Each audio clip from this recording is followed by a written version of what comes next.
Om Swastiastu. Perkenalkan, nama saya Nikoman Sri Aprianti, kelas 11 PH3, nomor absen 26. Di sini saya akan menjelaskan tentang hasil analisis tanaman di area hotel. Nah, di sini ada tabel pengamatan saya. Nomor 1, lokasi taman ada di garden area parkir, jenis taman outdoor, jenis tanaman kembang kertas, pohon bambu, pohon pisang hias. Tanaman ini sesuai ditanam di sana. Yang kedua, di garden menuju FO, jenis taman hias, jenis tanaman ada zinnia anggun dan dolar. Tanaman ini sesuai ditanam di sana.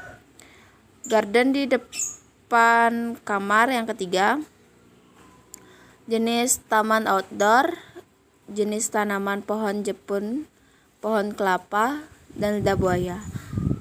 Tanaman ini juga sesuai ditanam di taman garden depan kamar. Yang keempat, garden di area menuju jalan ke kitchen, jenis taman outdoor, jenis tanaman ada pohon mangga dan kembang sepatu. Pohon mangga tidak sesuai ditanam karena pohonnya terlalu besar.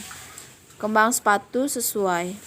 Yang terakhir, garden area belakang Padmasana, jenis taman hias, jenis tanaman pamilo. Tanaman ini sesuai.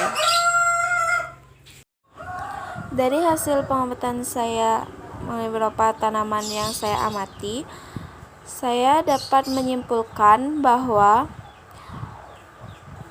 tanaman diperlukan di area hotel untuk menambah keindahan hotel, seperti bunga-bunga yang ditanami di sana dan pohon-pohon yang rindang. Udara yang sejuk membuat para tamu yang menginap di hotel menjadi betah menginap di hotel dengan garden yang indah. Tumbuhan di Taman Sibris mempunyai banyak fungsi dan manfaatnya. Seperti di taman hias, contohnya tanaman bunga kamboja, kembang kertas, dolar, kembang sepatu, dan zia anggun. Fungsi dari bunga Jepun bagi departemen housekeeping sebagai penghias kamar dan setapan untuk membuat honeymoon dan fungsi lainnya. Dan begitu juga dengan bunga-bunga lain yang berada di Taman Sibris digunakan sebagai pembuatan vas bunga. Selain taman hias di Sibris juga ada taman kering, dan contoh tanaman yang ada di taman kering adalah pohon kelapa, digunakan oleh restoran untuk pembuatan minuman bagi tamu sebagai penghilang haus. Jadi banyak tanaman di Taman Sibris yang punya manfaat dan dimanfaatkan oleh masing-masing departemen tersebut. Sekian kesimpulan dari pengamatan saya ucapkan terima kasih. Berikut foto-foto dokumentasi pengamatan tanaman di gardening Sibris. Pertama, taman di area parkir. Kedua, taman menuju FO. Ketiga, taman di depan kamar. Keempat, taman jalan ke kitchen. Kelima, taman area belakang Padmasana. Yang kedua, ada tugas praktek. Saya memilih tanaman bunga kembang siang.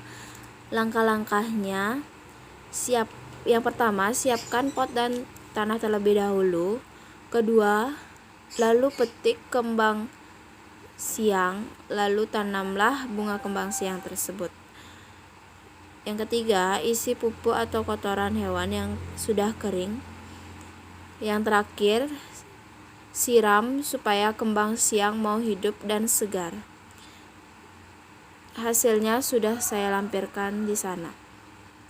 Sekian, terima kasih.